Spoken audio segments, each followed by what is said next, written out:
This is Linda Sobec, a rising star with a promising future. Her face adorns magazine covers, her smile enchants millions, and her talent is the subject of discussions in the most prestigious studios. Here we are in California. Linda Sobec was the quintessential California girl and a blonde bombshell. It seems like she has the world at her feet, but Hollywood can be ruthless, and everything changes on November 16th, 1995, when Linda Sobec vanishes, just moments before the most important audition of her career. 27-year-old Linda Sobec is missing. She is listed as missing for unknown reasons. We're feeling scared. Our thoughts are being consumed with Linda. Law enforcement launches a massive search effort. 5 vans will leave this lot loaded with these flyers. The drivers are scheduled to make hundreds of stops all across the Southland. No one knows if she's alive or dead. After 8 relentless days of searching, a passerby stumbles upon something that finally gives investigators the clue they need to unlock the mystery of 21-year-old Linda's disappearance.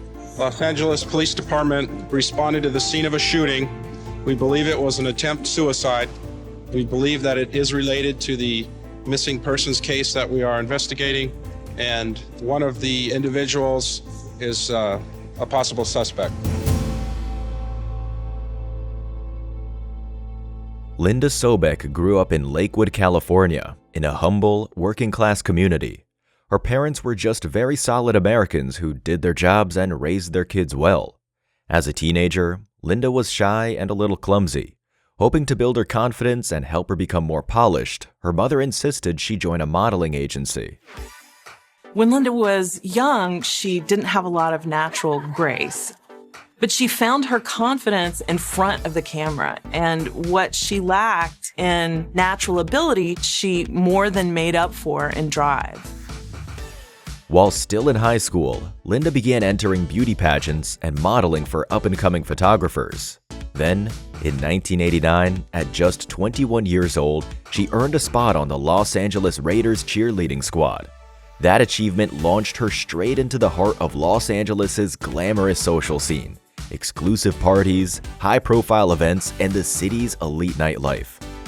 It was really exciting because she'd get tickets for the games for us, and the before parties and the after parties. It was really a good time. It's also worth mentioning that Linda deeply loved her family and always made time for her relatives, no matter how busy her schedule was. She would always find a moment to call her mom. Linda had a lot of humility. She was never swallowed up by the fabulous life, and she really loved her family. That's good, girl. Hey, camera happy like her. I know it. Ambitious and hardworking, Linda rarely took a break and would often do up to 3 photo shoots in a single day. As a successful and stunning model, she made the most of the perks that came with her glamorous lifestyle. Linda often found herself hanging out with rock stars, enjoyed backstage access, and even had the chance to ride in a limousine. But the glamorous lifestyle required constant self-discipline. As with all models, she had to be flawless, and Linda excelled at meeting that expectation. Deep down, she knew that her magazine shoots wouldn't last forever, but she held on to the hope that this work would eventually open the door to the big screen. She aspired to act in movies, appear in TV shows, and take part in various other exciting projects. On November 16, 1995, Linda Sobec had booked her first major audition for a role on the hit TV show Married with Children. However, that morning, she was unexpectedly offered a photo shoot. Realizing she had more than enough time before her audition, Linda happily agreed. By 10:45 a.m., she was in her apartment in Hermosa Beach, talking to her mother. She mentioned that she was heading to the shoot, but promised to call her later that evening to let her mom how the audition went. Linda didn't say where she was going or who she would be with. Hello, this is Linda. It's 11 a.m. on Thursday, and I will be on location all day today, so I will not have access to a telephone. Her mother waited up late for her call, but it never came. The following day, Linda's family discovered that she had missed that important audition. Her mother reached out to her friends and neighbors, but no one knew where she could be. Without a mobile phone at the time, and with no response to her pager, her family reported her missing to the Hermosa Beach Police Department 24 hours after she disappeared. Right away, the district attorney's office got involved. My boss called and said, there's a missing person from Hermosa Beach. I'm going to leave the information on your desk. If and when it turns into a case, it'll be yours. In an effort to find out where Linda had gone, the police set up a hotline, but it didn't lead to any useful information.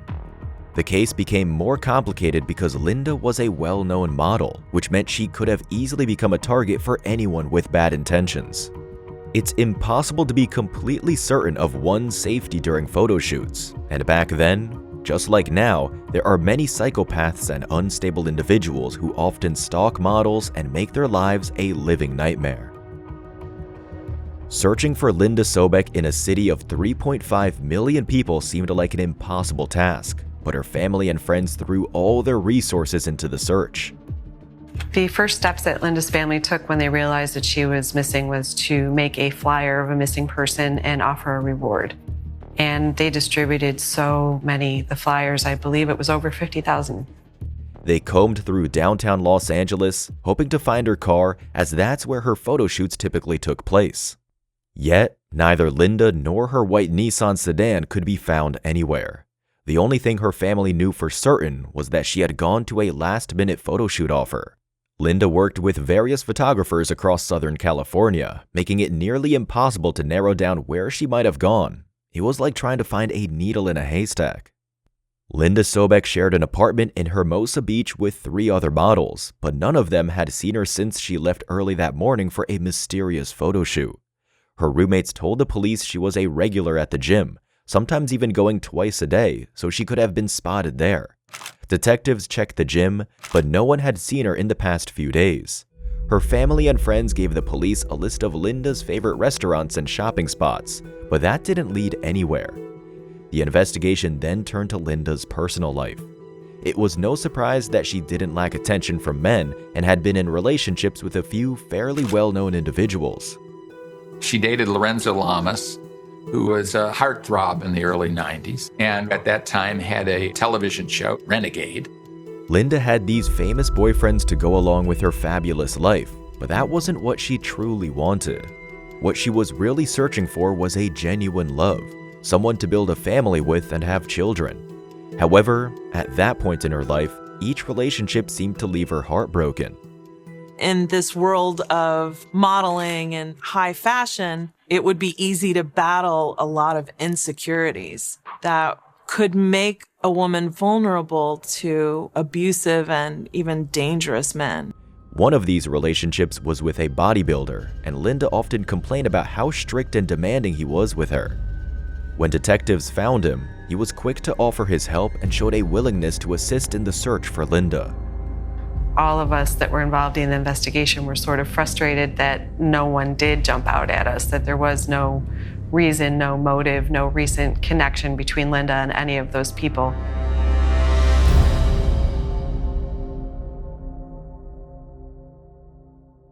Cases of missing people often go unnoticed by the public, but the disappearance of Linda Sobec captured national attention. Flyers with her photo were distributed throughout the southwest of Los Angeles, and her face appeared on every news channel and in newspapers.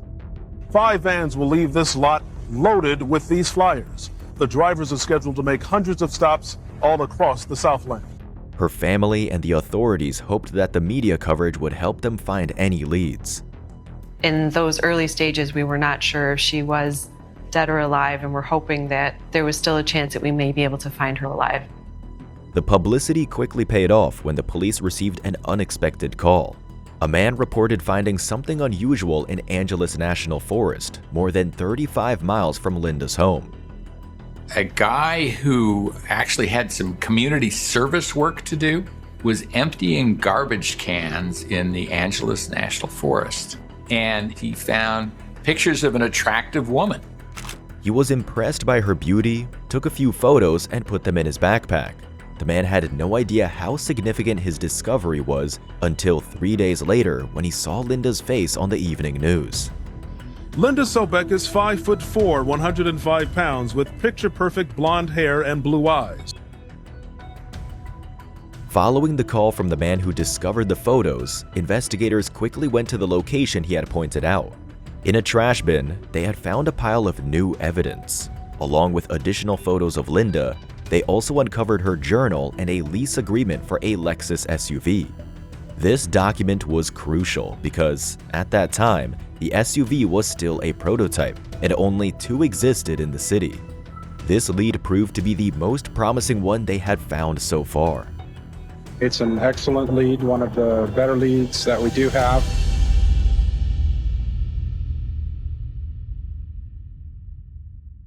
Finally, the police had a solid lead on Linda's possible location, the Angeles National Forest. Her family, friends, and a team of volunteers joined the search efforts. After hours of combing through the area, 6 miles from where Linda's journal was found, one of her friends came across a handbag containing her personal items: curlers, cosmetics, and black stockings. This looks like Linda's essentials for a photo shoot. But how did it end up in the Angeles National Forest? And why is it so far away from where her day planner was found? While investigators were reviewing the materials discovered in the trash, they noticed a name on the car lease agreement. That same name appeared in Linda's journal: Charles Rathbun. It didn't take long for the authorities to find out that Charles Rathbun was a photographer who worked for the prominent Peterson publishing house, which produced over 30 magazines, including a popular automotive magazine. He was very social. He was great for picking up the tab. He was great for buying flowers for women. He kind of went the extra mile. When I spoke to his superiors at Peterson, they had incredibly good things to say about him, and they were very impressed with his photography skills, and he was a boon to the staff there and did some incredible work. Rathbun and Linda both moved in the same professional circles. After speaking with his colleagues, the police learned that they had first met in 1992 at an auto show in Los Angeles. Linda Sobec was there trying to find work, showcasing her face to photographers and managers. Her efforts paid off when Charles Rathbun took notice of her and booked a few photo shoots. By 1995, Rathbun's career had skyrocketed. He was in charge of photographing the city's most prestigious events, earning a great deal of success and money. He also became the go-to person for securing highly sought-after gigs for models like Linda Sobec. Investigators, through interviews with friends and colleagues, found out that 2 weeks before Linda disappeared, she and Rathbun had worked together at another auto show. Afterward, he asked her to stay in touch regularly. Linda gave him her journal, where Rathbun wrote down his phone number and initials. While their relationship seemed purely professional, Linda saw it as an opportunity to advance her career. It's possible that Rathbun may have had other intentions. Meanwhile, as the investigation tried to understand the nature of Rathbun and Linda's relationship, another important breakthrough occurred in the case. Linda's white Nissan was found in a Denny's parking lot in Torrance, California, not far from Linda's home. As the police were processing Linda's car, they got a very unexpected phone call. It was Rathbun himself. Mr. Rathbun said that he had met her, looked at her portfolio, and they had parted ways. Rathbun offered to come in that evening to speak with the police, but then he didn't show up. It soon became clear that Charles had been drinking heavily and was spiraling out of control. He even wrote what seemed to be a suicide note, apologizing and reminiscing about how great his life had been, sharing all the plans he had for his future. While he was living a good life, something awful likely happened. In addition to the note, Charles started calling his friends, threatening to take his own life. Los Angeles Police Department responded to the scene of a shooting. We believe it was an attempt suicide. We believe that it is related to the missing persons case that we are investigating, and one of the individuals is a possible suspect. Charles's friends and law enforcement rushed to his Hollywood Hills home. In his intoxicated state, he accidentally pulled the trigger and shot one of his friends. When the police arrived, they arrested Rathbun and took him into custody. 6 days after Linda Sobec's disappearance, investigators finally had a suspect, photographer Charles Rathbun. Mr. Rathbun said that on November 16th, 1995, he had been hired to do shots of a prototype Lexus and that he hired Linda Sobec. Rathbun had planned for Linda to drive in circles around a dry lake to capture some action shots, but when things didn't go as planned, he decided to take the wheel himself to show her how it was done. She agreed to that. She remained outside the vehicle. He got in and performed the maneuver. At that point, Mr. Rathbun said that he lost control of the vehicle and accidentally struck her and killed her. Charles didn't know what to do, so he placed her in the car, drove her to a national reserve, and buried her. The story Rathbun offered seemed plausible, and he was filled with regret for his actions. Charles agreed to take the investigators to the spot where he had buried her. On the morning of November 23rd, 7 days after Linda's disappearance, Rathbun and several detectives arrived at the dry lake bed. However, as soon as they got there, the suspect's memory seemed to fail him. He couldn't accurately pinpoint the burial site. They moved from one spot to another, and each time Rathbun would look around, claiming it wasn't the right place. The search stretched on for hours, but when investigators told Rathbun that his story would only be confirmed if they found Linda, he went silent, refusing to assist any further. At that point, the police had no choice but to continue the search on their own. But given the immense size of the reserve, the task seemed nearly impossible. It was a vast, barren landscape, and the chances of finding her were almost non-existent.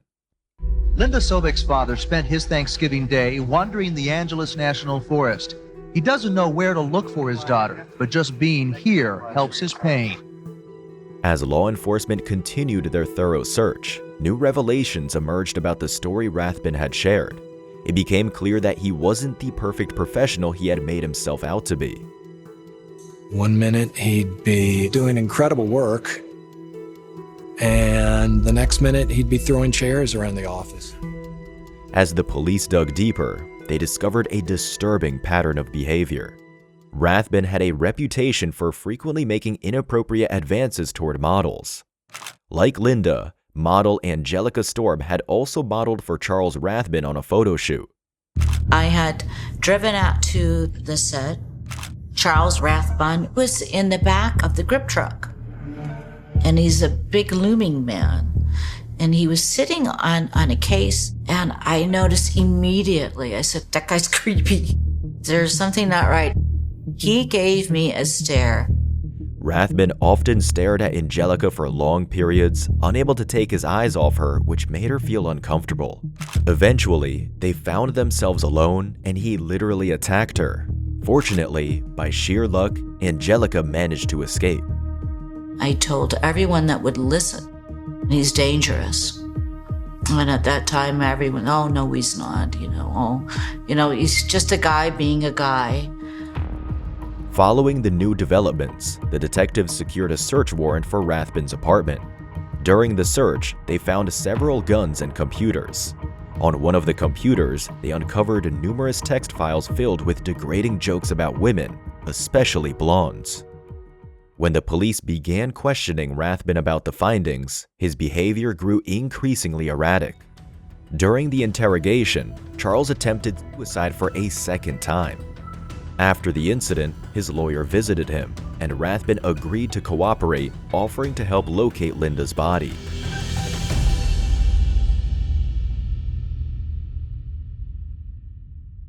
After their first unsuccessful attempt to find Linda, investigators remained doubtful. They weren't convinced Rathbun could keep his promise, but this was their best and possibly only chance to locate her. This time, the search involved multiple helicopters. Rathbun was placed in the sheriff's helicopter, while others belonged to news stations. The event turned into an unusual media spectacle, with the police helicopter constantly appearing, landing briefly in one spot, then taking off again. As evening fell, Rathbun pointed to yet another location. Stepping out of the helicopter, he looked around before finally declaring, "This is it." There, at the bottom of a remote ravine, deep within the National Reserve, more than 30 miles from her home, investigators found Linda Sobec.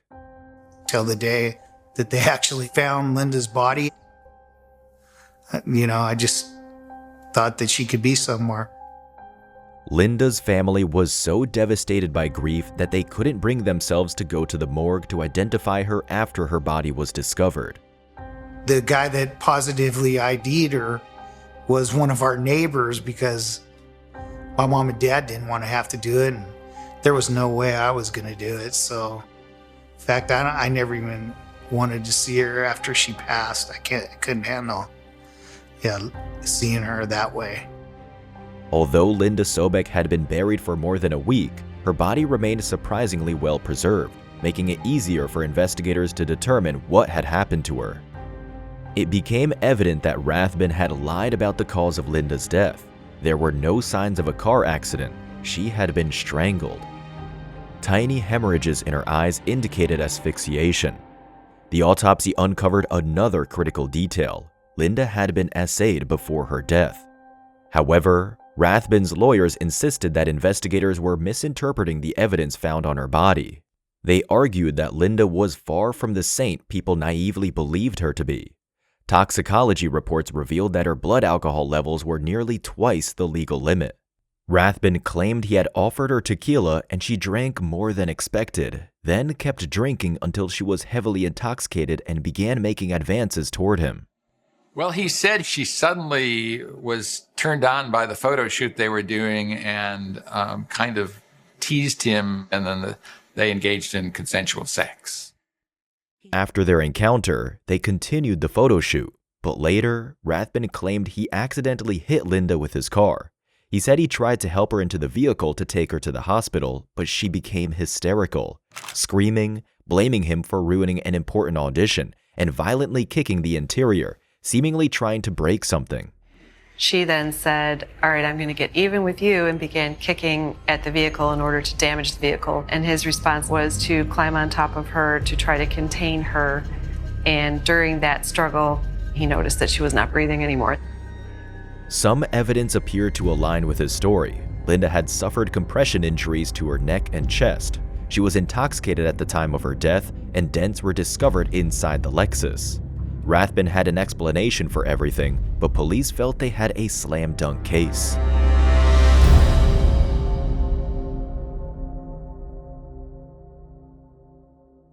Right after the trial began, Charles Rathbun presented another piece of evidence that could potentially undermine the entire prosecution's strategy.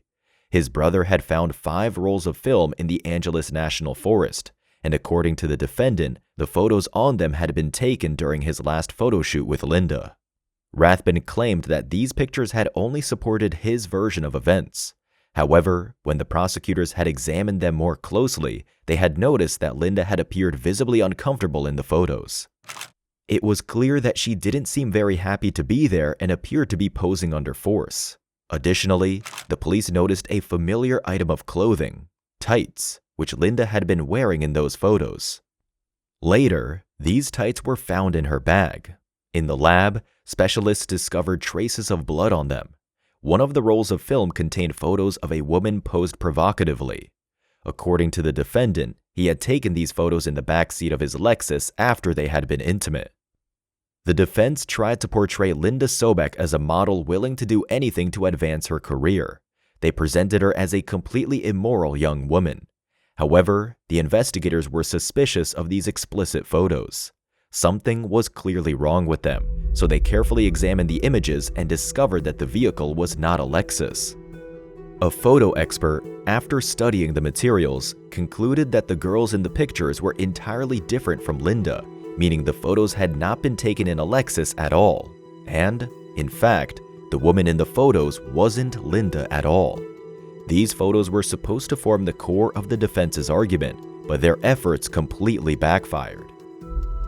To further undermine Rathbun's account, the prosecution presented the court with a complete report from the forensic experts. The pathologist observed deep, dark rope marks on Linda's ankles, indicating that significant force had been applied. This suggested that she had struggled in an attempt to escape.